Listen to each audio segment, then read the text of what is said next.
Hello दोस्तों, good morning, जय श्री महाकाल। चलिए आज हम डेली की तरह बिहार दरोगा के लिए हम फिर से एक मैराथन लेके आए हैं। जो हम पहले वाले मैराथन किए थे हिस्ट्री का किए थे, आज हम करने वाले हैं साइंस से। साइंस का वेटेज भी अच्छा रहता है, इसलिए हम आज करने वाले हैं फिजिक्स। क्या करने वाले हैं? फिजिक्स करने वाले हैं। ठीक है, चलिए वीडियो अच्छा लगे तो लाइक जरूर कीजिएगा और कमेंट में बताइएगा कि आपको वीडियो कैसी लगी। ठीक है, चलिए पहला क्वेश्चन लगा, इसका उत्तर बताइए क्या जगह। किस भौतिक राशि का मात्रक वोल्ट बटा एम्पियर होता है? तो जगह प्रतिरोध का। ठीक है, प्रतिरोध का। और कार्य का मात्रक क्या होता है? तो कार्य का मात्रक जूल होता है, यानी न्यूटन इंटू मीटर होता है। ठीक है, और प्रतिरोध का तो बता ही दिया, ओम होता है। चलिए विद्युत धारा का क्या हो जाएगा? तो एम्पियर हो जाएगा। विद्युत धारा का एम्पियर। और विद्युत आवेश का हो जाएगा कूलम। ठीक है, कूलम हो जाएगा। ठीक है, चलिए नेक्स्ट क्वेश्चन, समय ज़्यादा नहीं लेंगे। संवेग की एसआई मात्रक, एसआई पद्धति क्या होगी? ये हमने सभी ग्रुप डी और कई एग्जामों से लेकर प्रश्न लेके आए हैं। ठीक है, प्रीवियस ईयर क्वेश्चन है साइंस का। ठीक है, संवेग की एसआई मात्रक मतलब एसआई पद्धति क्या होगा? तो संवेग का हो जाएगा केजी इंटू मीटर बटा सेकेंड। क्या जाएगा? केजी इंटू मीटर बटा सेकेंड हो जाएगा। ऑप्शन सी हो जाएगा। ये जो केजी इंटू मीटर बटा सेकेंड स्क्वायर है, ये हो जाएगा बल का एसआई, बल का सूत्र। ठीक है, चलिए न्यूटन का सूत्र हो जाता है। विद्युत आवेश का एसआई मात्रक क्या होगा? तो विद्युत आवेश का एसआई मात्रक अभी हम बता क्या रहे, कूलम हो जाएगा। ठीक है, कूलम। अब वोल्ट किसका होता है? तो विभवांतर का एसआई मात्रक होता है। वोल्ट विभवांतर का एसआई मात्रक। और ताप केल्विन होता है, ताप का एसआई मात्रक। और किलोग्राम होता है द्रव्यमान का एसआई मात्रक। ठीक है, चलिए नेक्स्ट क्वेश्चन। प्रकाश वर्ष नामक इकाई का उपयोग डैश के मापन के लिए किया जाता है? किसके मापन के लिए किया जाता है? तो जगह प्रकाश वर्ष यानी दूरी का मापन के लिए किया जाता है। ठीक है, चलिए नेक्स्ट क्वेश्चन हो जाएगा। लेंस की शक्ति की एसआई मात्रक क्या होगा? तो लेंस की शक्ति का एसआई मात्रक डायोप्टर होगा। क्या होगा? डायोप्टर होगा। तो लेंस का शक्ति का सूत्र क्या होता है? तो लेंस की शक्ति का सूत्र होता है P बराबर 1 बटा फोकस दूरी। क्या होगा? P बराबर 1 बटा फोकस दूरी। लेंस की फोकस दूरी किसकी कोई इकाई नहीं है? इनमें से कौन सा है जो जिसका कोई इकाई नहीं है? दाब का क्या होता है? पास्कल होता है, यानी कि न्यूटन बटा मीटर स्क्वायर होता है। और घनत्व का क्या होता है? किलोग्राम बटा मीटर क्यूब होता है। ठीक है, और विस्थापन का क्या हो जाएगा? मीटर हो जाएगा, यानी कि सापेक्षिक घनत्व का कोई मात्रक नहीं होता है। चलिए नेक्स्ट क्वेश्चन पर चलते हैं। चुंबकीय फ्लक्स की एसआई मात्रक क्या होगा? तो चुंबकीय फ्लक्स की जो एसआई मात्रक होता है क्या जगह? फैराडे या वेबर। क्या जगह? तो चुंबकीय फ्लक्स का एसआई मात्रक होता है वेबर। क्या जगह? वेबर हो जाएगा। फैराडे किसका मात्रक होता है?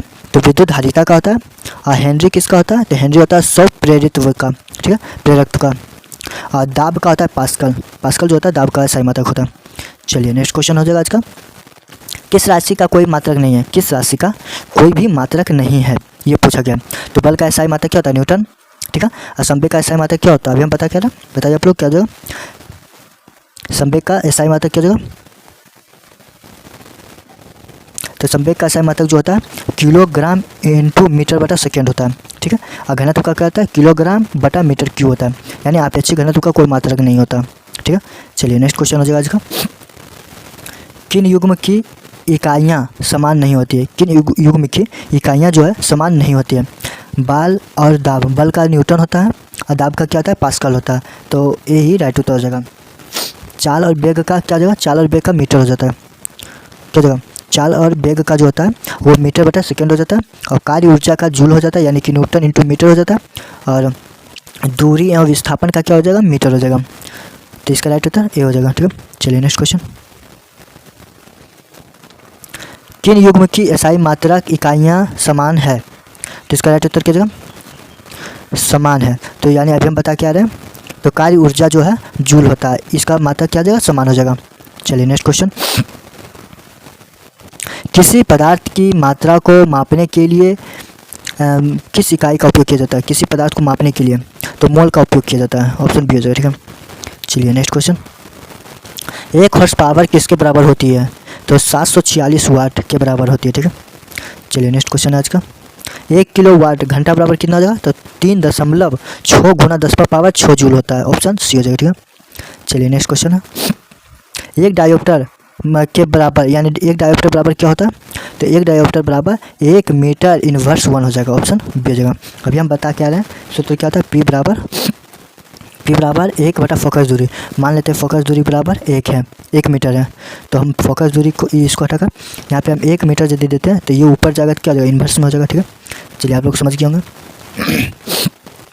1 न्यूटन बराबर क्या हो जाएगा, तो 1 न्यूटन बराबर होता है 1 kg into 1 metre second square, क्या जाएगा, तो यहाँ पर हो जाएगा ऑप्शन डी हो जाएगा, क्योंकि सेकेंड इन्वर्स 2 में है। ठीक है, चलिए नेक्स्ट क्वेश्चन देख लेते हैं। 1 पिकोमीटर किसके बराबर होता है, 1 पिकोमीटर बराबर क्या होता है, 10⁻⁻12 होता है। इसको भी हम कुछ देख लेते हैं। 10⁻³ को हम मिली कहते हैं, और 10⁻⁻6 को माइक्रो कहते हैं, 10⁻⁻9 को नैनो कहते हैं, 10⁻⁻12 को पिको कहते हैं, और 10⁻⁻15 को फैक्टो कहते हैं, और 10⁻⁻18 को एटो कहते हैं। ठीक है, चलिए नेक्स्ट क्वेश्चन हो जाएगा आज का। 1 जूल बराबर क्या होता है, तो 1 जूल बराबर हो जाता है न्यूटन इंटू मीटर, क्या जाएगा, न्यूटन इंटू मीटर हो जाएगा, ऑप्शन बी हो जाएगा। ठीक है, चलिए नेक्स्ट क्वेश्चन। हाइग्रोमीटर से क्या मापा जाता है, तो हाइग्रोमीटर से आर्द्रता क्या मापी जाती है, आर्द्रता मापी जाती है। चलिए नेक्स्ट क्वेश्चन हो जाएगा आज का। ओडोमीटर एक ऐसा उपकरण है जिसका उपयोग गाड़ियों में डैश मापने के लिए किया जाता है, तो ओडोमीटर यानी दूरी मापने के लिए किया जाता है गाड़ियों में उपयोग। ठीक है, चलिए नेक्स्ट क्वेश्चन हो जाएगा।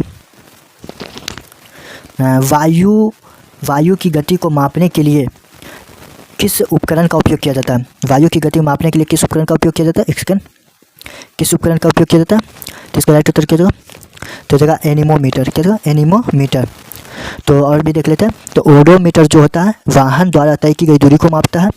स्पीडोमीटर यानी वाहन की गति को मापता है। टाइकोमीटर यानी कि वायुयान की गति को मापता है। अल्टीमीटर वायुयान की ऊंचाई को मापता है। हाइग्रोमीटर जो है वायुमंडलीय आर्द्रता को मापती है। हाइड्रोमीटर द्रव का अपेक्षित घनत्व को मापता है। कैलोरीमीटर जो है ऊष्मा की मात्रा को मापता है। और बोलोमीटर जो है ऊष्मीय विकिरण को मापता है। ठीक है, और ओमीटर जो है विद्युत धारा की तीव्रता को मापता है। यूडोमीटर वर्षा को मापता है। और एनीमोमीटर जो है वायु की गति एवं शक्ति को मापता है। हाइग्रोमीटर वायुमंडलीय आर्द्रता को मापता है। और बैरोमीटर जो है वायुमंडलीय दाब को मापता है। और थर्मामीटर मानव की शरीर का तापमान मापता है। चलिए आज के 22 नंबर प्रश्न देख लेते हैं। कार्य में क्या होता है, तो कार्य बराबर क्या जगह, तो कार्य में कोई दिशा नहीं होती, परंतु केवल क्या होता है, परिमाण होता है कार्य में। ठीक है, चलिए नेक्स्ट क्वेश्चन आज का 24 नंबर प्रश्न। कौन सी अदिश राशि है, इसमें से कौन सा है जो अदिश राशि है, तो द्रव्यमान जो है अदिश राशि है, क्या द्रव्यमान हो जाएगा अदिश राशि। चलिए नेक्स्ट क्वेश्चन। कार्य करने की क्षमता क्या कहलाती है, तो कार्य करने की क्षमता जो है ऊर्जा क्या कहलाती है, ऊर्जा कहलाती है, ऑप्शन सी हो जाएगा, ऊर्जा कहलाती है। चलिए नेक्स्ट क्वेश्चन हो जाएगा आज का। यदि कोई वस्तु किसी वृत्ताकार पथ में घुमाई जाती है तो उस पर किया गया कार्य क्या होगा, तो शून्य हो जाएगा। यदि हम किसी वस्तु को शुरू करते हैं और उसी बिंदु पर ख़त्म कर देते हैं तो शून्य कार्य होगा। ठीक है, चलिए नेक्स्ट क्वेश्चन।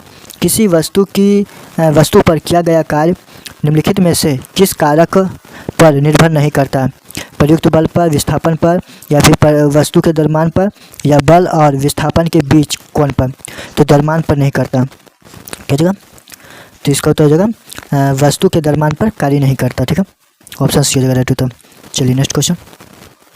डैश कार्य कहलाता है, इसमें से कार्य का सूत्र यानी कि कौन सा हो जाएगा, कार्य कहलाता है तो जगह बल इंटू विस्थापन, क्या जगह, बल इंटू विस्थापन हो जाएगा, ऑप्शन ए हो जाएगा। ठीक है, चलिए नेक्स्ट क्वेश्चन हो जाएगा आज का। कार्य का एक गुण नहीं है, इनमें से कौन सा है जो कार्य का गुण नहीं है, कार्य का गुण नहीं है, तो जगह कार्य की दिशा होती है। कार्य का जो दिशा होता है ये गलत है, कार्य का दिशा नहीं होता, कार्य का सिर्फ केवल परिमाण होता है। कार्य के बहने के लिए वस्तु का विस्थापन होना आवश्यक है, ये भी सही है। कार्य किए जाने के लिए एक वस्तु पर बल लगाया जाना आवश्यक है, ये भी सही है, यानी ऑप्शन है राइट उत्तर जगह। कार्य करने की दर क्या कहलाती है, कार्य करने की दर ऊर्जा कहलाती है, क्या जगह, कार्य करने की दर शक्ति कहलाती है, शक्ति हो जाएगा। उस समय क्वेश्चन क्या था, कार्य करने की क्षमता क्या कहलाती है, तो ऊर्जा होगा। कार्य करने की दर क्या कहलाती है, तो हो जाएगा क्या जगह, शक्ति हो जाएगा। आप लोग कंफ्यूज नहीं होइएगा। ठीक है, शक्ति का सूत्र क्या होता है, तो शक्ति का सूत्र हम बता के अभी आ रहे हैं, कार्य बटा समय होता है, कार्य बटा समय होता है। ठीक है, चलिए नेक्स्ट क्वेश्चन है।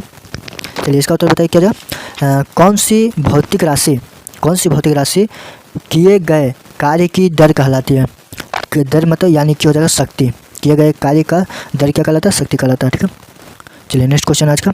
औसत शक्ति किसके बराबर होती है? औसत शक्ति जो है किसके बराबर होती है? तो कुल प्रयुक्त ऊर्जा बटा क्या जगह, कुल प्रयुक्त ऊर्जा बटा कुल समय होना चाहिए। ठीक है, कुल प्रयुक्त ऊर्जा बटा कुल समय हो जाएगा। ऑप्शन डी राइट उत्तर हो जाएगा। ठीक है, ऑप्शन डी। चलिए नेक्स्ट क्वेश्चन। यांत्रिक ऊर्जा किसके बराबर होता है? यांत्रिक ऊर्जा जो है किसके बराबर होता है? तो गतिज ऊर्जा प्लस स्थितिज ऊर्जा, गतिज ऊर्जा प्लस स्थितिज ऊर्जा हो जाएगा। चलिए नेक्स्ट क्वेश्चन। स्थिति या आकृति में हुए परिवर्तन के कारण एक वस्तु में निहित ऊर्जा को क्या कहा जाता है? तो निहित ऊर्जा को स्थितिज ऊर्जा कहा जाता है। क्या? स्थितिज ऊर्जा, ऑप्शन बी। चलिए नेक्स्ट क्वेश्चन।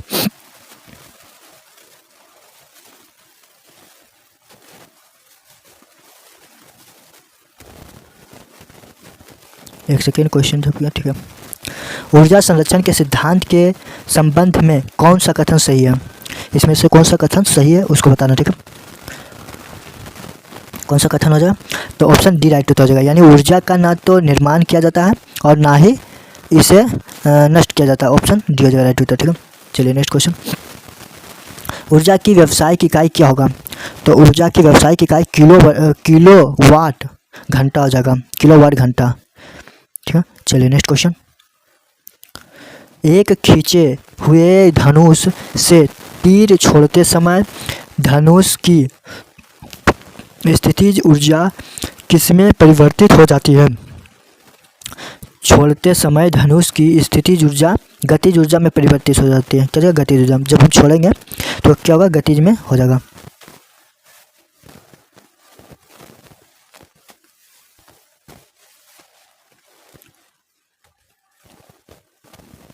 चलिए नेक्स्ट क्वेश्चन है। एक गतिशील वस्तु की गतिज ऊर्जा किस पर निर्भर करता है? गतिज ऊर्जा किस पर निर्भर करता है? तो जगह ये द्रव्यमान और वेग पर निर्भर करता है। ऑप्शन ए हो जाएगा। ठीक है, चलिए नेक्स्ट क्वेश्चन। ऊपर उठाए गए हथौड़े के पास कौन सी ऊर्जा होती है? ऊपर उठाए गए हथौड़े पर कौन सा ऊर्जा होता है? तो द्रव्यमान। एक सेकंड, ऊपर उठाए गए हथौड़े स्थितिज ऊर्जा हो जाएगा। स्थितिज ऊर्जा, ऑप्शन सी हो जाएगा। चलिए नेक्स्ट क्वेश्चन। कौन सा स्थितिज ऊर्जा का उदाहरण नहीं है? एक संकुचित स्प्रिंग स्थितिज ऊर्जा होती है, सही है। बहता हुआ जल ये स्थितिज ऊर्जा नहीं, गतिज ऊर्जा है। एक उठाया गया हथौड़ा स्थितिज ऊर्जा है। एक बांध में संचित किया गया जल भी स्थितिज ऊर्जा। ऑप्शन बी राइट उत्तर हो जाएगा। ठीक है, चलिए नेक्स्ट क्वेश्चन। स्थितिज ऊर्जा बराबर क्या होता है? mgh हो जाएगा। क्या? mgh हो जाएगा सूत्र। ठीक है, चलिए नेक्स्ट क्वेश्चन। कौन सी ऊंचाई के साथ बढ़ता या घटता है? तो स्थितिज ऊर्जा जो है ऊंचाई के साथ बढ़ता और घटता है। ऑप्शन बी हो जाएगा। ठीक है, बढ़ता या घटता। ठीक है, चलिए नेक्स्ट क्वेश्चन है। डैश दो वस्तुओं के मध्य परस्पर क्रिया होती है। बल जो है दो वस्तुओं के बीच परस्पर क्रिया होती है। दो पिंडों के बीच बल सदैव क्या होता है? तो बल सदैव समान एवं विपरीत दिशा में प्रयुक्त होते हैं। ऑप्शन बी हो जाएगा। चलिए नेक्स्ट क्वेश्चन। यदि एक वस्तु दोनों सिरों से पकड़कर खींची जाती है तो उस पर लागू बल को डैश कहा जाता है। तो खींची जाए यानी खिंचाव कहा जाएगा। दोनों तरफ से हम जब खींचेंगे तो खिंचाव कहलाएगा। ठीक है, चलिए नेक्स्ट क्वेश्चन। द्रव्यमान इंटू त्वरण क्या होगा? तो द्रव्यमान इंटू त्वरण जो है क्या जगह? बल हो जाएगा। द्रव्यमान इंटू त्वरण क्या जगह? बल हो जाएगा। चलिए नेक्स्ट क्वेश्चन है आज का। कौन सा प्रकृति में कभी अकेले नहीं होता? बल जो है कभी भी अकेले नहीं होगा। ठीक है, ऑप्शन ए। चलिए नेक्स्ट क्वेश्चन। द्रव्यमान m है। m की कोई वस्तु जो त्वरण a गतिशील है तो उस पर प्रयुक्त बल क्या होगा? तो F बराबर क्या होता है? ma हो जाता है सूत्र। तो F बराबर ma ऑप्शन डी हो जाएगा। ठीक है, चलिए नेक्स्ट क्वेश्चन आज का। किसी पदार्थ पर डैश कार्य करने के बावजूद भी उसके आकार में परिवर्तन ना होने का गुण क्या कहलाता है? क्या कहलाएगा? तो हो जाएगा ब्रह बल दृढ़ता। ऑप्शन ए हो जाएगा। बाह्य बल कार्य करने के बावजूद भी उसके आकार में परिवर्तन ना होने का गुण दृढ़ता कहलाता है। ठीक है, चलिए ऑप्शन राइट उत्तर ए हो जाएगा। चलिए नेक्स्ट क्वेश्चन है। किसी वस्तु पर कार्य करने वाले गुरुत्व बल को क्या कहा मतलब किसके रूप में जाना जाता है? कार्य करने वाले गुरुत्व बल को किसके रूप में जाना जाता है? क्या जगह त्वरण हो जाएगा? क्या जगह उत्तर? इसका उत्तर हो जाएगा भार। क्या जगह भार हो जाएगा? ऑप्शन है। इसका सूत्र जो होता है वेट बराबर mg होता है। mg m मतलब ये मास हो जाएगा यानी ये, ठीक है। और g मतलब क्या जाएगा? गुरुत्वाकर्षण। वेट मतलब क्या जाएगा? भार हो जाएगा, ठीक है। चलिए,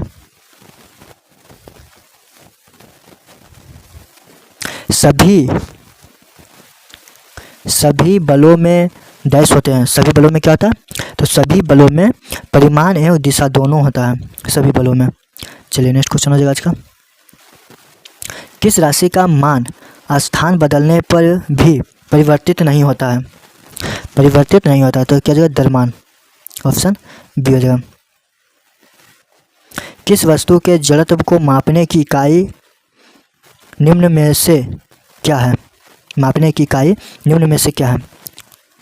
तो जड़त्व को मापने में इकाई निम्न में से क्या हो जाएगा?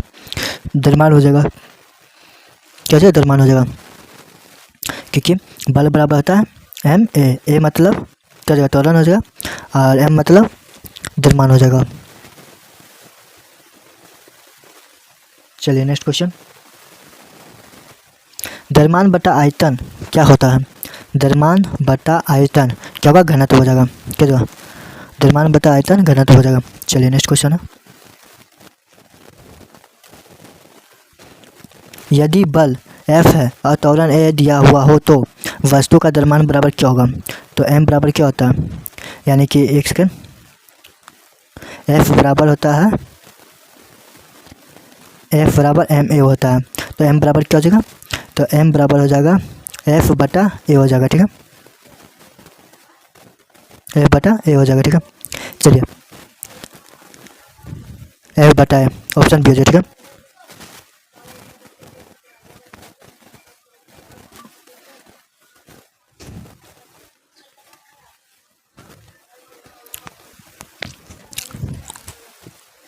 F बटा A। चलिए नेक्स्ट क्वेश्चन आज का हो जाएगा। किसी वस्तु का डैश नियत है और स्थान बदलने पर भी नहीं बदलता है। तो स्थान बदलने पर भी नहीं बदलता है तो द्रव्यमान हो जाएगा। क्या होगा? द्रव्यमान, ठीक है। चलिए नेक्स्ट क्वेश्चन। वेग समय ग्राफ पर रेखा का ढलान क्या कहलाता है? रेखा को जो ढलान है क्या कहलाता है? त्वरण कहलाएगा। क्या हो जाएगा? त्वरण हो जाएगा। 58 क्वेश्चन, ठीक है। चलिए अब देखते हैं 59 नंबर प्रश्न। बल बटा द्रव्यमान क्या होगा? बल बटा जो द्रव्यमान है क्या कहलाएगा? तो त्वरण कहलाएगा। क्या जो त्वरण, बल बटा द्रव्यमान त्वरण हो जाएगा। वेग में परिवर्तन की दर को क्या कहा जाता है? वेग में परिवर्तन की दर को क्या कहा जाता है? संवेग। क्या कहा जाता है? त्वरण कहा जाता है। वेग में परिवर्तन की दर को त्वरण कहा जाता है। चलिए आज का नेक्स्ट क्वेश्चन है 61 नंबर प्रश्न। एक समान तल वाली सीधी सड़क पर एक नियत त्वरण पर दौड़ने वाली कार के संबंध में इनमें से कौन सा कथन सत्य है? कौन सा कथन सत्य है? तो क्या जाएगा? कार का वेग निरंतर बदल रहा है। ऑप्शन क्या जाएगा? कार का वेग जो है निरंतर बदल रहा है। ऑप्शन सी हो जाएगा, ठीक है। नकारात्मक त्वरण किसकी दिशा के विपरीत होता है? नकारात्मक त्वरण जो है किसकी दिशा के विपरीत होता है? तो ये हो जाएगा उत्तर वेग। वेग के दिशा के विपरीत, वेग के दिशा के विपरीत होता है। इसका वेग ऑप्शन सी हो जाएगा, ठीक है। चलिए नेक्स्ट क्वेश्चन आज का। समय के साथ विस्थापन में परिवर्तन की दर को क्या कहा जाता है? समय के साथ विस्थापन में परिवर्तन की दर को वेग कहा जाता है। ऑप्शन बी हो जाएगा, ठीक है। चलिए नेक्स्ट क्वेश्चन आज का। चाल, दूरी और समय का सही संबंध क्या होगा? तो एस बराबर डी टी। क्या जाएगा? डी टी हो जाएगा। डी मैंने डिस्टेंस, टी मैंने समय, एस मैंने चाल, यानी कि एस बराबर डी टी हो जाएगा। एस बराबर डी टी। चलिए नेक्स्ट क्वेश्चन आज का 65 नंबर क्वेश्चन का उत्तर बताइए आप लोग। क्या जो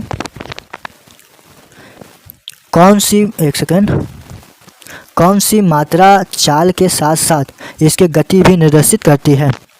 क्या जगह निर्देशित करती है? क्या जगह? वेग। क्या जगह? वेग हो जाएगा, ठीक है। चलिए नेक्स्ट क्वेश्चन। यदि कोई गतिमान वस्तु समान समयांतराल में और समान दूरी तय करती है तो इसे डैश कहा जाता है। क्या कहा जाता है? इसे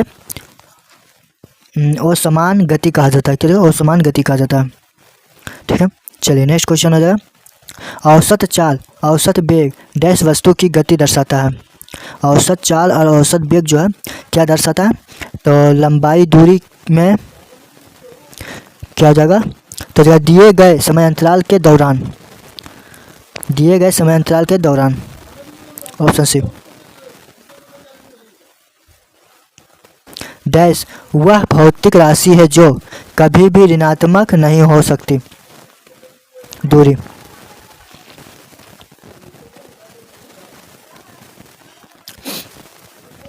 यदि किसी वस्तु द्वारा तय की गई दूरी शून्य है तो वस्तु का विस्थापन कितना होगा? वस्तु का विस्थापन शून्य हो जाएगा।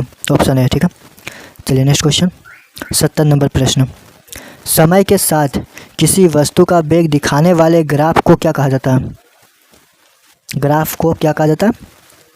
समय के साथ दिखाने वाले वेग के ग्राफ को क्या कहा जाता है? तो हो जाएगा वेग समय ग्राफ हो जाएगा। क्या होगा? वेग समय, वेग समय, वेग समय, वेग समय ग्राफ हो जाएगा। Option C. ठीक है, चलिए नेक्स्ट क्वेश्चन। वेग और समय का गुणनफल क्या प्रदान करता है? वेग और समय का गुणनफल दूरी विस्थापन प्रदान करता है। क्या? विस्थापन प्रदान करता है। चाल और इंटू वेग समय रहेगा तब दूरी होगा। ठीक है, चलिए नेक्स्ट क्वेश्चन। तात्कालिक वेग और औसत वेग तब बराबर होते हैं जब वस्तु में डैश होता है।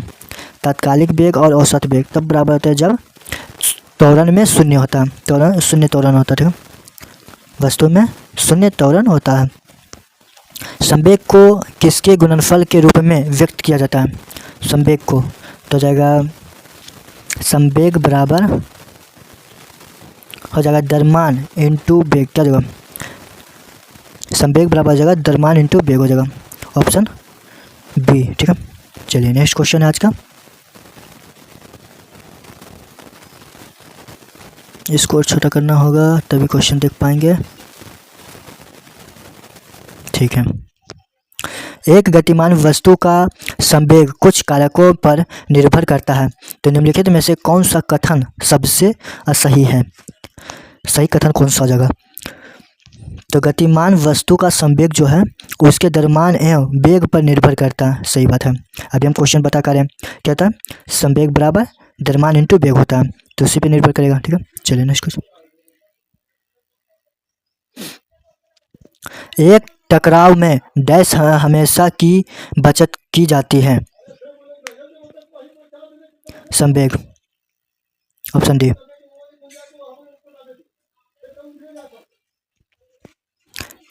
यदि संवेग p और वेग भी दिया हुआ हो तो द्रव्यमान m ज्ञात करने के लिए प्रयुक्त सूत्र क्या होगा? m ज्ञात करने के लिए प्रयुक्त सूत्र क्या होगा? p बटा v हो जाएगा। क्या होगा? p बटा v, यानी द्रव्यमान बराबर क्या होता है? संवेग बटा वेग होता है। अभी हम बता के आ रहे हैं संवेग बराबर क्या होता है? द्रव्यमान इंटू वेग होता है। तो हम द्रव्यमान को निकालेंगे इधर, तो संवेग बटा वेग हो जाएगा। ठीक है, चलिए नेक्स्ट क्वेश्चन। रॉकेट डैश संरक्षण के सिद्धांत पर कार्य करता है, तो रॉकेट जो है संवेग संरक्षण के सिद्धांत पर कार्य करता है। तो संवेग का सूत्र क्या जाएगा? द्रव्यमान इंटू वेग हो जाएगा। चलिए नेक्स्ट क्वेश्चन है आज का। एक सेल में विस्फोट के बाद कई टुकड़े अलग अलग दिशाओं में उड़ जाते हैं, तो इस स्थिति में क्या संरक्षित रहता है? तो इसका उत्तर क्या जाएगा? क्या संरक्षित रहता है? तो जगह संवेग, संवेग जो है संरक्षित रहता है। ऑप्शन सी हो जाएगा। ठीक है, चलिए नेक्स्ट क्वेश्चन। किसी प्रक्षेप्य का प्रक्षेप वक्र होता है डैश, क्या होता है? तो क्या होता है? तो परवलय होता है। ऑप्शन सी हो जाएगा, परवलय। चलिए नेक्स्ट क्वेश्चन आज का। न्यूटन के गति के नियमों का प्रकाशन वर्ष क्या था? न्यूटन के गति के प्रकाशन वर्ष क्या था? 1687। Option B.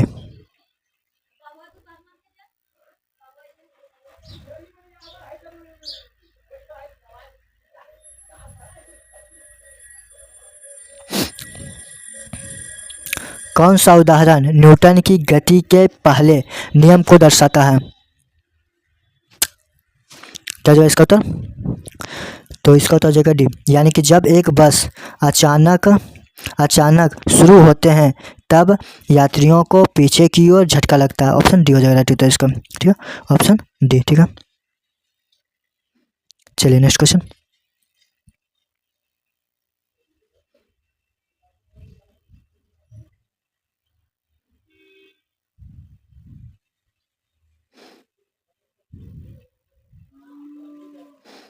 चलिए इसका उत्तर है, किसी वस्तु के संवेग परिवर्तन की दर बल की दिशा में आरोपित असंतुलित बल के समानुपाती होती है। इस नियम को क्या कहा जाता है? इस नियम को क्या कहा जाता है? तो इसका उत्तर क्या हो जाएगा? तो इसका हो जाएगा न्यूटन का गति का दूसरा नियम। क्या जाएगा? न्यूटन का गति का दूसरा नियम हो जाएगा। ऑप्शन बी हो जाएगा। ठीक है, चलिए नेक्स्ट क्वेश्चन। न्यूटन के गति के दूसरे नियम का समीकरण क्या हो जाएगा? तो इसका सूत्र होता है F बराबर एम ए। एफ बराबर एम ए हो जाएगा। ठीक है, जिसे हम जड़त्व का नियम भी कहते हैं। ठीक है, इसी को हम जड़त्व का नियम भी कहते हैं। चलिए नेक्स्ट क्वेश्चन हो जाएगा 84 number. 1 kg into 1 metre second inverse 2 को क्या कहा जाता है? तो ये हो जाएगा न्यूटन। न्यूटन कहा जाता है, यानी बल का सूत्र है। 1 kg इंटू 1 मीटर बटा सेकेंड स्क्वायर जो होता है वो बल का सूत्र है, यानी कि इन्वर्स में दे दिया तो बल न्यूटन हो जाएगा। ठीक है, चलिए नेक्स्ट क्वेश्चन आज का। जब एक स्थिर बस चलाना प्रारंभ करती है तो उसमें खड़े व्यक्ति पीछे की दिशा में गिर जाता है, तो कौन सी नियम इस परिस्थिति की व्याख्या करता है? जब गाड़ी आगे की ओर जाता है तो व्यक्ति पीछे की ओर गिर जाता है, तो ये प्रथम नियम का उदाहरण है। ठीक है, न्यूटन की गति का प्रथम नियम का उदाहरण है। चलिए नेक्स्ट क्वेश्चन। बल की परिभाषा को किस नियम के आधार पर व्याख्यात किया जाता है? तो यह हो जाएगा 88 नंबर प्रश्न का न्यूटन के गति के पहले नियम। तो जो न्यूटन के गति के पहले नियम। चलिए नेक्स्ट 89 नंबर प्रश्न। न्यूटन के गति के प्रथम नियम का अन्य नाम क्या है? जड़त्व का नियम, संवेग का नियम, क्या होगा? तो जड़त्व का नियम हो जाएगा। ये जड़त्व का नियम हो जाएगा, सही बोला। ठीक है, जड़त्व का नियम हो जाएगा। चलिए नेक्स्ट क्वेश्चन आज का 90 नंबर प्रश्न। किसी स्थिर वस्तु के स्थिर रहने या गतिशील वस्तु को गतिशील रहने उसी गति से स्थिर रहने प्रक्रिया क्या कहलाती है? तो जड़त्व का नियम कहलाता है। चलो जड़त्व का नियम, ऑप्शन सी। चलिए नेक्स्ट क्वेश्चन।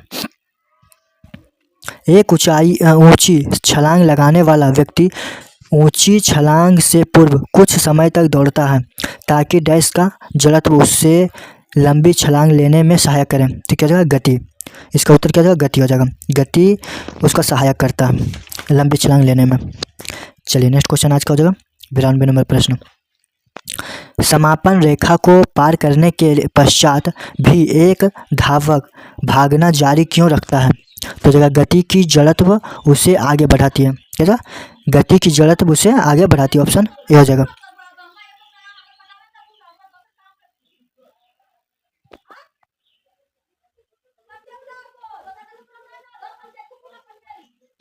गति का पहला समीकरण किनके बीच संबंध दर्शाता है? गति का पहला समीकरण किनके बीच संबंध दर्शाता है? वेग एवं समय हो जाएगा। क्या? वेग एवं समय हो जाएगा। एक सेकेंड, वेग एवं समय हो जाएगा। Option C. ठीक है, वेग एवं समय। चलिए नेक्स्ट क्वेश्चन। गति के दूसरे समीकरण द्वारा किनके बीच संबंध को दर्शाता है? किनके बीच संबंध को दर्शाता है? तो स्थान एवं समय हो जाएगा। क्या? स्थान एवं समय।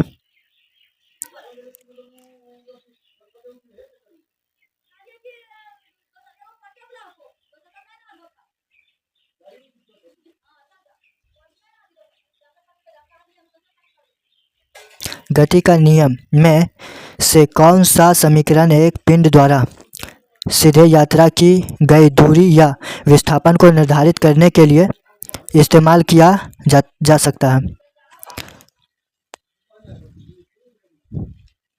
इस्तेमाल किया जा सकता है। तो हो जाएगा इसका उत्तर हो जाएगा एस बराबर u t plus 1/2 AT square.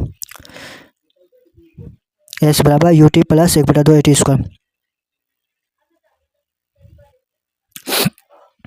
सरल रेखीय गति में वस्तुएं चलती है एक डैश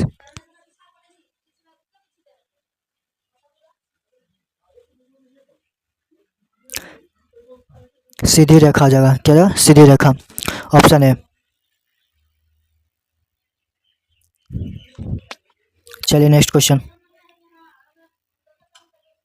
घर्षण बल डैश कार्य करता है। घर्षण बल जो है डैश कार्य करता है, यानी बल की दिशा के विपरीत, बल के दिशा के विपरीत। चलिए नेक्स्ट क्वेश्चन है। कारों के ब्रेकिंग पैड में डैश के गुण का उपयोग किया जाता है। किस गुण का उपयोग किया जाता है कारों के ब्रेकिंग पैड में? तो क्या जगह इसका घर्षण का सकारात्मक प्रभाव, घर्षण का सकारात्मक प्रभाव जो ऑप्शन सी हो जाएगा। चलिए नेक्स्ट क्वेश्चन।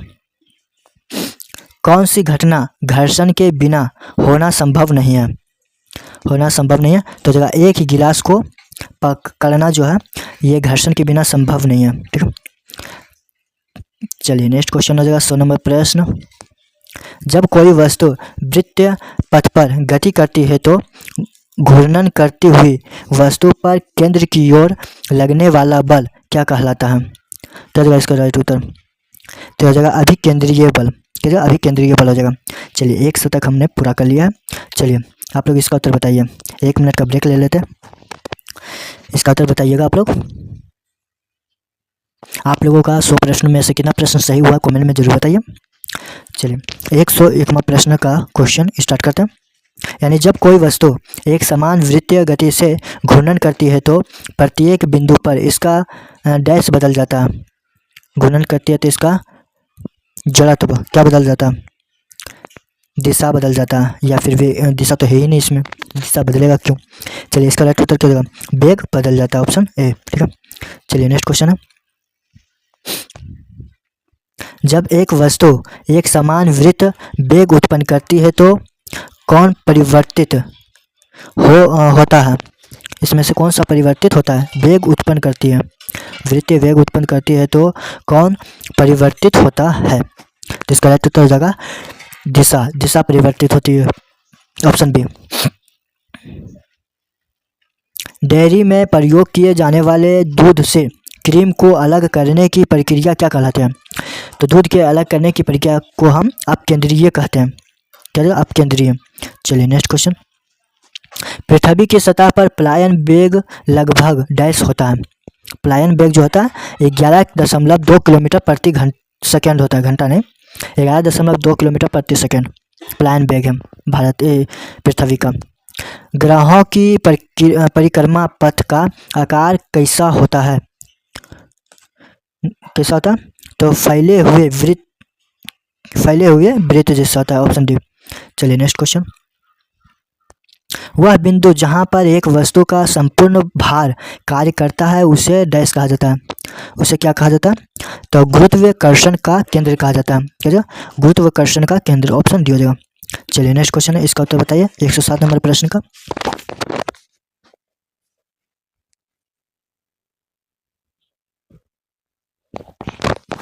चलिए इसका उत्तर बताइए क्या होगा?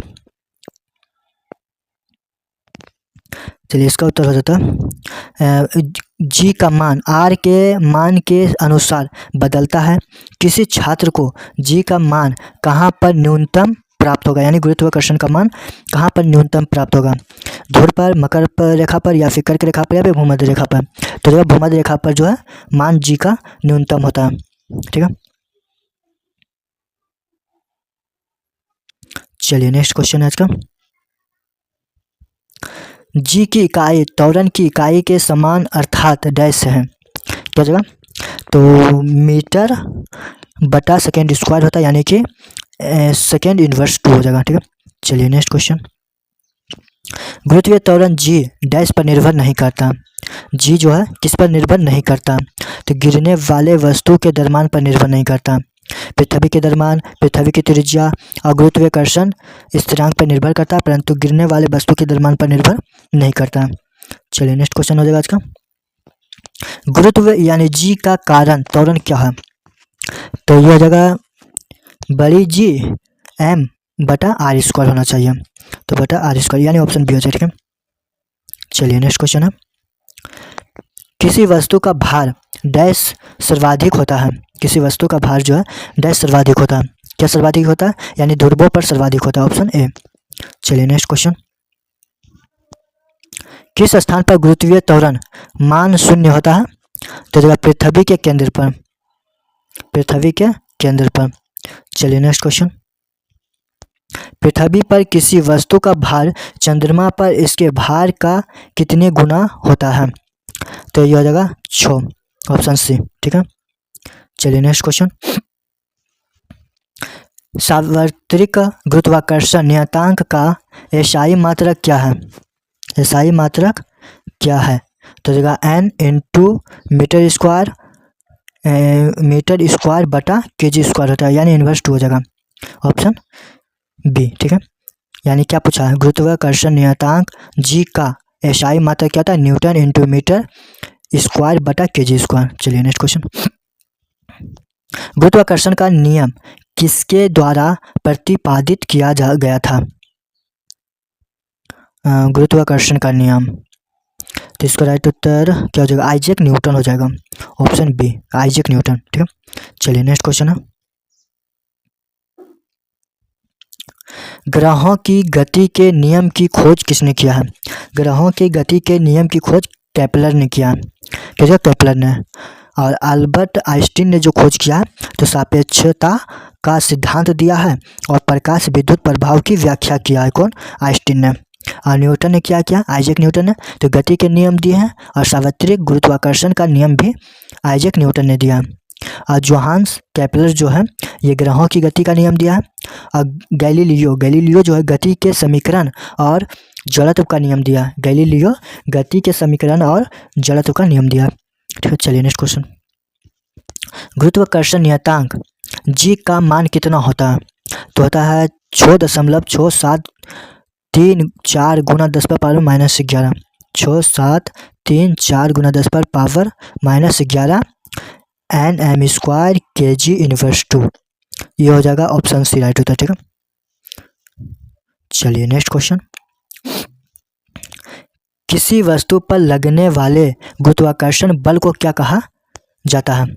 गुरुत्वाकर्षण बल को क्या कहा जाता है? भार कहा जाता है, ऑप्शन ए। चलिए नेक्स्ट क्वेश्चन। गुरुत्वाकर्षण का सार्वभौमिक नियम डैश पर लागू होता है? किस पर लागू होता है? तो वस्तुओं के किसी भी युग्म पर लागू होता है।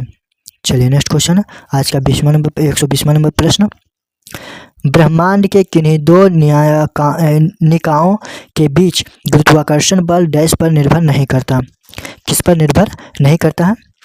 तो उनके द्रव्यमान के गुणनफल पर निर्भर करता है, उनके बीच दूरी पर निर्भर करता है, गुरुत्वाकर्षण स्थिरांक पर भी निर्भर करता है, यानी कि उनके द्रव्यमानों के योग पर निर्भर नहीं करता।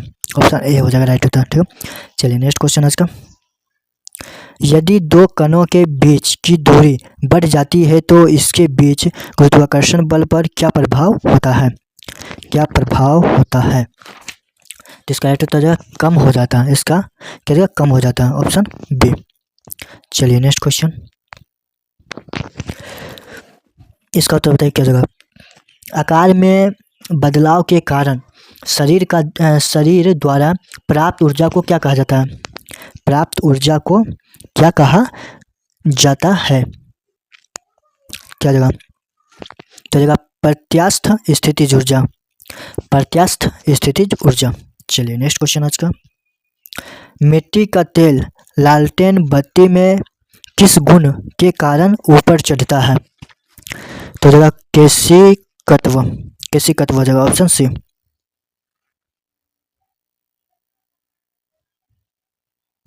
बर्नौली का प्रमेय डैश के संरक्षण के सिद्धांत पर आधारित है?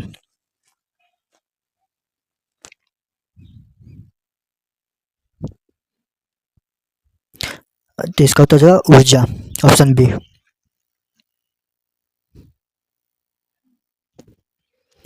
द्रव में पूर्णतः अथवा आंशिक रूप से डूबे हुए किसी पिंड पर ऊपर की ओर लगने वाला उत्प्लावन बल पिंड द्वारा विस्थापित द्रव के भार के बराबर होता है। यह कथन डैश से संबंधित है? किससे संबंधित है? तो यह जगह आर्किमिडीज के सिद्धांत पर से संबंधित है, ऑप्शन डी। चलिए नेक्स्ट क्वेश्चन। कौन सा आर्किमिडीज के सिद्धांत पर आधारित नहीं है? तो जगह इलेक्ट्रोमीटर है, हाइड्रोमीटर भी है, जहाज और पनडुब्बियों की डिजाइनिंग भी है, यानी ऑप्शन डी हो जाएगा। हवाई जहाज के पंखों की डिजाइनिंग जो है ये आर्किमिडीज के सिद्धांत पर आधारित नहीं है, ऑप्शन डी। चलिए नेक्स्ट क्वेश्चन। पानी के द्वारा ऊपर की तरफ लगाया गया बल क्या कहलाता है? पानी के द्वारा ऊपर की तरफ लगाया गया बल क्या कहलाता है? तो इसका राइट हो जाएगा उत्प्लावन बल कहलाता है, ऑप्शन सी उत्प्लावन बल। चलिए नेक्स्ट क्वेश्चन। एक डूबे हुए पिंड पर पानी द्वारा लगाए जाने वाले उत्प्लावन बल का दूसरा नाम क्या है? दूसरा नाम क्या है? तो उत्क्षेप हो जाएगा, ऑप्शन बी। उत्प्लावन बल का दूसरा नाम उत्क्षेप हो जाएगा। चलिए नेक्स्ट क्वेश्चन। दाब को किस प्रकार परिभाषित किया जाता है? तो दाब को किस प्रकार परिभाषित किया जाता है? तो परिनोद प्रति एकक क्षेत्रफल, ऑप्शन सी परिनोद प्रति एकक क्षेत्रफल। चलिए नेक्स्ट क्वेश्चन। जैसे जैसे एक तरल पदार्थ की मुक्त सतह से गहराई कम होती है, तरल द्वारा ढाला गया दबाव भी डैश होता है। तो दबाव भी क्या होता है? कम हो जाता है, ऑप्शन बी। चलिए नेक्स्ट क्वेश्चन। जैसे जैसे एक तरल पदार्थ की मुक्त सतह से गहराई कम होती है, तरल द्वारा ढाला गया दबाव भी डैश होता है। तो ये तो हम क्वेश्चन करके आ रहे हैं, कम हो जाता है, ठीक है। चलिए नेक्स्ट क्वेश्चन। यदि हम किसी दिए गए बल के क्षेत्र को बढ़ाते हैं तो इससे दाब डैश होगा, इससे दाब क्या होगा? तो इससे दाब कम हो जाता है, इसमें भी इससे दाब कम हो जाता है। चलिए नेक्स्ट क्वेश्चन। ऊंचाई पर उड़ते हुए विमान के कैबिन के अंदर का दाब डैश होता है। उड़ते हुए विमान के कैबिन के अंदर दाब डैश होता है। तो बाहर की तुलना में अधिक होता है, दाब जो है बाहर की तुलना में कैबिन के अंदर अधिक होता है। चलिए नेक्स्ट क्वेश्चन। एक पदार्थ के घनत्व को डैश के रूप में परिभाषित किया जाता है। किसके रूप में परिभाषित किया जाता है? तो इसका उत्तर हो जाएगा द्रव्यमान की प्रति इकाई आयतन, द्रव्यमान की प्रति इकाई आयतन, ऑप्शन बी। बर्फ पानी पर तैरती है क्योंकि इसका घनत्व क्या होता है? तो पानी से इसका घनत्व बर्फ पानी से कम होता है, क्या? द्रव्यमान प्रति इकाई आयतन, यानी बर्फ की जो है बर्फ पानी पर तैरता है क्योंकि इसका घनत्व पानी से कम होता है, ऑप्शन बी हो जाएगा, पानी से कम होता है। चलिए नेक्स्ट क्वेश्चन आज का। ठोस के पिघलने के दौरान इसका तापमान डैश है, तो जगह परिवर्तित नहीं होता, ऑप्शन सी। चलिए नेक्स्ट क्वेश्चन। कणों की अधिकतम गतिज ऊर्जा जो है डैश में होती है। कणों की अधिकतम गतिज ऊर्जा डैश में होती है, किस में होती है? तो हो जाएगा गैस में, ऑप्शन सी। मानव शरीर का सामान्य तापमान कितना होता है? तो मानव शरीर का सामान्य तापमान कितना होता है? तो हो जाएगा 98.6 degree Fahrenheit, 98.6 degree Fahrenheit, option D. चलिए नेक्स्ट क्वेश्चन। लगभग डैश केल्विन पर जल का घनत्व सबसे अधिक होता है, तो जगह 277 केल्विन पर। चलिए नेक्स्ट क्वेश्चन। -273.15 डिग्री केल्विन तापमान सेल्सियस तापमान इनमें से किसके बराबर है? तो जगह 0 केल्विन, तो 0 केल्विन के बराबर होता है। -273.15 डिग्री सेल्सियस जो है 0 केल्विन के बराबर होता है। 37 डिग्री सेल्सियस तापमान लगभग किसके बराबर होता है? तो 98.6 डिग्री फ़ारेनहाइट के बराबर होता है। और इसको निकालने का सूत्र जो होता है सी, यानी कि सेल्सियस बटा 5 बराबर फ़ारेनहाइट -32/9 हो जाएगा। इस सूत्र से आप निकाल सकते हैं, ठीक है। चलिए नेक्स्ट क्वेश्चन। सेल्सियस एवं फ़ारेनहाइट स्केलों पर किस तापमान पर एक समान पठन दर्शाया गया है। कब दोनों एक समान रहेगा? तो -40 डिग्री पर दोनों समान रहेगी, ठीक है। चलिए नेक्स्ट क्वेश्चन। कौन सा तापमान का मात्रक नहीं है? कौन सा है जो तापमान का मात्रक नहीं है? तो फ़ारेनहाइट, सेल्सियस, केल्विन, ये सभी तापमान का मात्रक है। पास्कल तापमान का मात्रक नहीं है। चलिए नेक्स्ट क्वेश्चन। ताप का अंतर मुख्य रूप से चालन, संवहन और विकिरण से डैश होता है। तो हो जाएगा बॉयलर भट्टियों में। क्या तो बॉयलर भट्टियों में, ऑप्शन ए हो जाएगा। चलिए नेक्स्ट क्वेश्चन। ऊनी कपड़े जाड़े में शरीर को गर्म रखते हैं क्योंकि क्या हो जाएगा? ऊन ऊष्मा की कुचालक है। ऊन जो है ऊष्मा की क्या कुचालक है, ऑप्शन है। चलिए नेक्स्ट क्वेश्चन। कौन सा विद्युत का काफ़ी अच्छा सुचालक है? तो हो जाएगा ग्रेफाइट। ग्रेफाइट जो है विद्युत के अच्छा सुचालक है। चलिए नेक्स्ट क्वेश्चन। हिमीकरण तापमान पर पानी के पाइप फट जाते हैं, ऐसा किसके कारण होता है? तो ऐसा जो होता है किसके कारण होता है? तो हो जाएगा एक्सपेंशन के कारण होता है। एक्सपेंशन, ऑप्शन ए हो जाएगा, एक्सपेंशन के कारण। चलिए नेक्स्ट क्वेश्चन। किसी तरल की समान मात्रा के लिए किस प्रक्रिया की गति सबसे मंद होती है? तो होगा वाष्पीकरण। क्या होगा? वाष्पीकरण, ऑप्शन डी। चलिए नेक्स्ट क्वेश्चन। मिट्टी के बर्तन में रखा जल गर्मियों में भी डैश के कारण ठंडा रहता है। तो वाष्पन हो जाएगा, ऑप्शन ए वाष्पन। चलिए नेक्स्ट क्वेश्चन।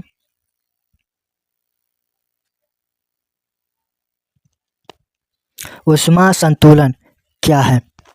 ऊष्मा संतुलन क्या है? तो जगह पृथ्वी द्वारा अवशोषित आपतित ऊष्मा और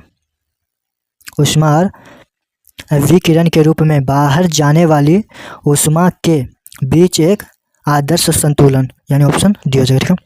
चलिए नेक्स्ट क्वेश्चन आज का। ऊष्मागतिकी, एक सेकेंड। ऊष्मागतिकी के किस नियम के द्वारा ऊर्जा संरक्षण के नियम को जानते हैं? तो इसका राइट उत्तर क्या हो जाएगा? तो ये हो जाएगा प्रथम नियम। क्या? प्रथम नियम हो जाएगा, ऑप्शन बी, ठीक है। चलिए नेक्स्ट क्वेश्चन। डैश का प्रयोग स्वचालित हीटिंग उपकरण में तापमान को नियंत्रित करने में होता है। तो इसका राइट उत्तर क्या होगा? थर्मोस्टेट, ऑप्शन ए हो जाएगा, थर्मोस्टेट। चलिए नेक्स्ट क्वेश्चन। तरंग लंबाई को आमतौर पर ग्रीक लेटर डैश में दर्शाया जाता है। तो इसका उत्तर हो जाएगा लैम्ब्डा। लैम्ब्डा में दर्शाया जाता है, ऑप्शन डी। चलिए नेक्स्ट क्वेश्चन। एक तरंग का वेग भी आवृत्ति f और तरंग दैर्घ्य है, तो इसका उत्तर क्या होगा?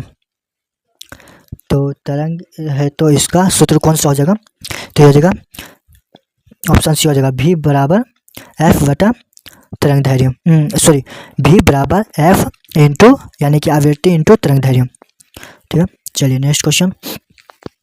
किस रंग की तरंग दैर्घ्य सबसे कम होती है? किस रंग की तरंग दैर्घ्य जो है सबसे कम होती है? तो बैंगनी की तरंग दैर्घ्य सबसे कम होती है, सबसे ज़्यादा होता है लाल का। कौन सी विद्युत चुंबकीय तरंगे हैं? तो एक्स किरणें जो है विद्युत चुंबकीय तरंगे हैं, एक्स किरणें। चलिए नेक्स्ट क्वेश्चन। किस प्रकार का प्रकाश टेलीविजन रिमोट से उस उपकरण को संकेत देता है जिसे वह नियंत्रित करता है? 161 का हो जाएगा अवरक्त हो जाएगा, ऑप्शन सी अवरक्त। चलिए नेक्स्ट क्वेश्चन। कौन सी एक अनुप्रस्थ तरंग नहीं है? अनुप्रस्थ तरंग नहीं है, इसमें से कौन सा है जो अनुप्रस्थ तरंग नहीं है? तो हो जाएगा ध्वनि तरंग जो है अनुप्रस्थ तरंग नहीं है, ठीक है। ध्वनि जो है अनुप्रस्थ तरंग नहीं है, यह अनुदैर्घ्य तरंग है। क्या जो अनुदैर्घ्य तरंग। किसी अनुदैर्घ्य तरंग में लगातार दो संपीड़न एवं दो लगातार विरलीकरण प्रक्रियाओं के मध्य की दूरी को क्या कहा जाता है? तो बताओ क्या कहा जाएगा? तो ये हो जाएगा उत्तर तरंगदैर्घ्य कहा जाएगा। क्या कहा जाएगा? तो तरंगदैर्घ्य। चलिए बताइए इसका उत्तर। अनुप्रस्थ तरंग क्या होती है? अनुप्रस्थ जो तरंग होती है क्या होती है? तो इसका उत्तर हो जाएगा ऑप्शन डी। ठीक है, यानी इन तरंगों में माध्यम के कण तरंगों के संचरण की दिशा के लंबवत दिशा में कंपन करते हैं। ऑप्शन डी हो जाएगा। ठीक है, चलिए नेक्स्ट क्वेश्चन आज का प्रश्न नंबर 165। किसने दृश्यमान विकिरण की खोज की थी? तो इसका उत्तर क्या हो जाएगा? आइजैक न्यूटन हो जाएगा। क्या? आइजैक न्यूटन, ऑप्शन है।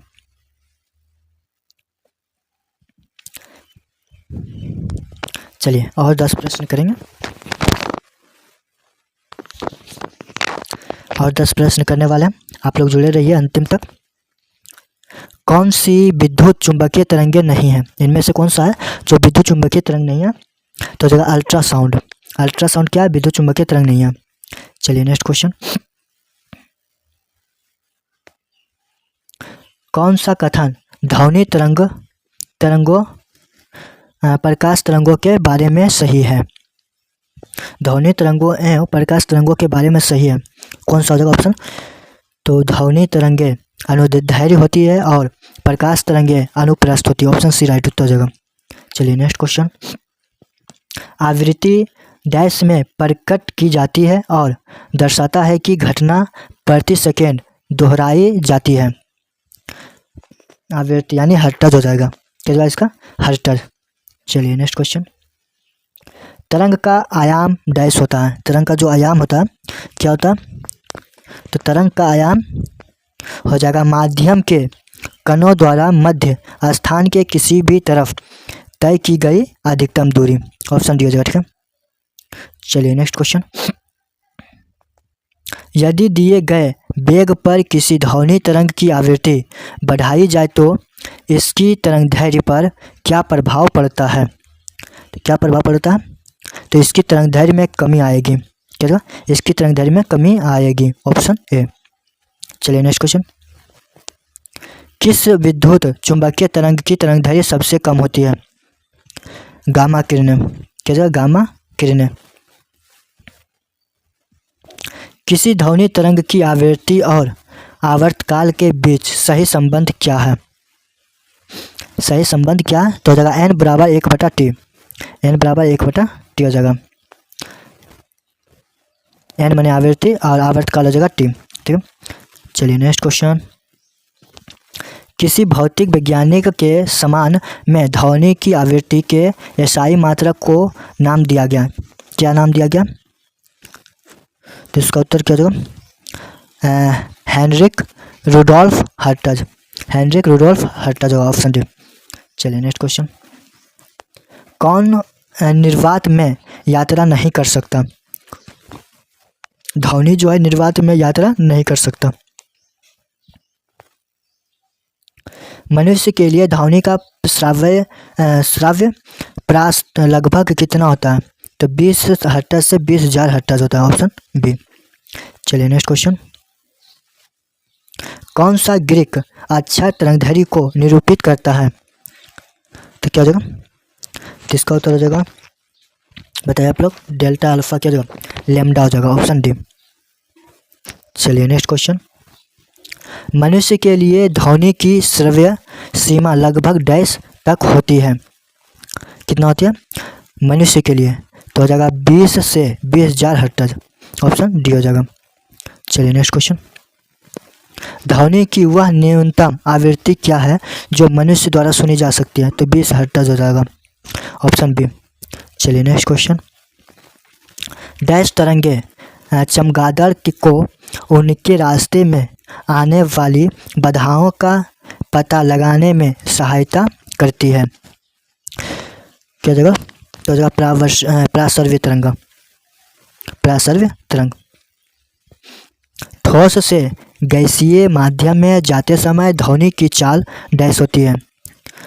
ठोस से गैसीय में जाते समय ध्वनि की चाल क्या होता है? ध्वनि की चाल कम हो जाती है। क्या जाती है? घट जाती है। Option A. चलिए नेक्स्ट क्वेश्चन। समुद्री जल में ध्वनि की चाल डैश होती है। तो समुद्री जल में ध्वनि की चाल 1531 मीटर प्रति सेकेंड होता है। Option C. चलिए नेक्स्ट क्वेश्चन। इसको देख लीजिए आप लोग, नोट कर लीजिए या फिर स्क्रीनशॉट ले लीजिए, एक बार रिवाइज कर लीजिएगा, ठीक है।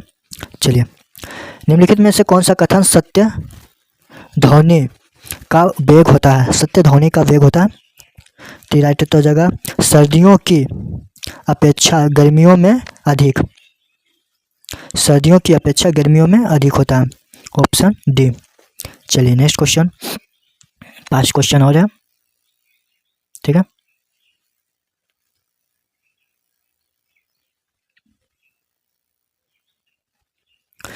जिस तरीके से मस्तिष्क की उत्सर्जी ध्वनि की आवृत्ति की पहचान करता है उसे क्या कहा जाता है?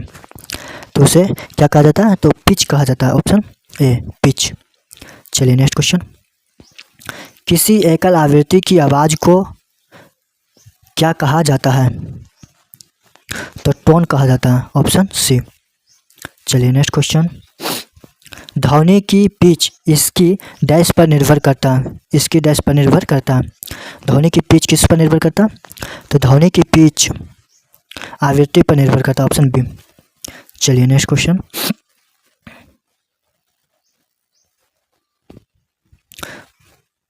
अल्ट्रासाउंड तरंगों के संबंध में कौन सा कथन गलत है? कौन सा कथन गलत है? तो ये उच्च आवृत्ति की तरंगें हैं, सही है। इनका उपयोग उद्योग में और चिकित्सा परियोजना में के लिए किया जाता है, सही है। ये बाधाओं की उपस्थिति में भी अच्छी तरह से परिभाषित पथ के बीच यात्रा करती है, सही है। जिसका उत्तर हो जाएगा यानी ऑप्शन डी गलत हो जाएगा। दोषपूर्ण स्थानों से अल्ट्रासाउंड वापस प्रतिबिंब नहीं किया जा सकता है। अस्पष्ट प्रतिध्वनि सुनने हेतु मूल ध्वनि तथा परावर्तित ध्वनि के बीच कम से कम कितना समयांतराल होना चाहिए? तो इसका राइट उत्तर हो जाएगा 0.1 सेकेंड। 0.1 सेकेंड ऑप्शन है, ठीक है। ध्वनि की दृढ़ता जो दोहरे प्रतिबिंब का परिणाम होता है इसे क्या कहा जाता है? प्रतिध्वनि, ऑप्शन सी हो जाएगा प्रतिध्वनि। चलिए नेक्स्ट क्वेश्चन,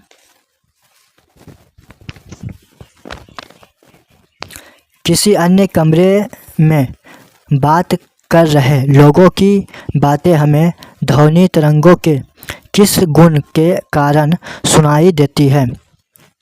तो जगह विवर्तन, क्या विवर्तन ऑप्शन है। चलिए नेक्स्ट क्वेश्चन, अब 2 क्वेश्चन और है। संक्षिप्त शब्द सोनार का पूर्ण रूप क्या है? संक्षिप्त शब्द सोनार का पूर्ण रूप है साउंड नेविगेशन एंड रेजिंग हो जाएगा, ऑप्शन है, ठीक है। चलिए नेक्स्ट क्वेश्चन, अधोजल वस्तुओं की दूरी, दिशा एवं गति को मापने हेतु अल्ट्रासोनिक तरंगों का उपयोग करने वाले उपकरण को डैश कहा जाता है, यानी क्या कहा जाता है? तो उपकरण को सोनार कहा जाता है, ऑप्शन ए, ठीक है। चलिए नेक्स्ट क्वेश्चन है, जब डैश वस्तुएं प्रकाश के मार्ग में आती है तो छाया बनती है, क्या बनती है? छाया बनती है। इसका उत्तर क्या होगा? तो जगह अपारदर्शी, ऑप्शन बी। चलिए एक क्वेश्चन और है, ठीक है। प्रकाश का क्वांटम सिद्धांत किसके द्वारा प्रदान किया गया था? तो किसके द्वारा? तो प्लांक के द्वारा किया गया था, ठीक है। चलिए नेक्स्ट क्वेश्चन है, प्रकाश डैश में संचरित होता है, प्रकाश डैश में संचरित होता है यानी सीधी रेखा पर, क्या जगह?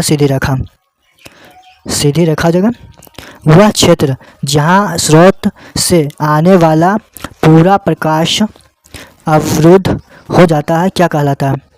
ठीक, क्या कहलाता है? तो जगह परछाया कहलाता है, ऑप्शन सी, ठीक है।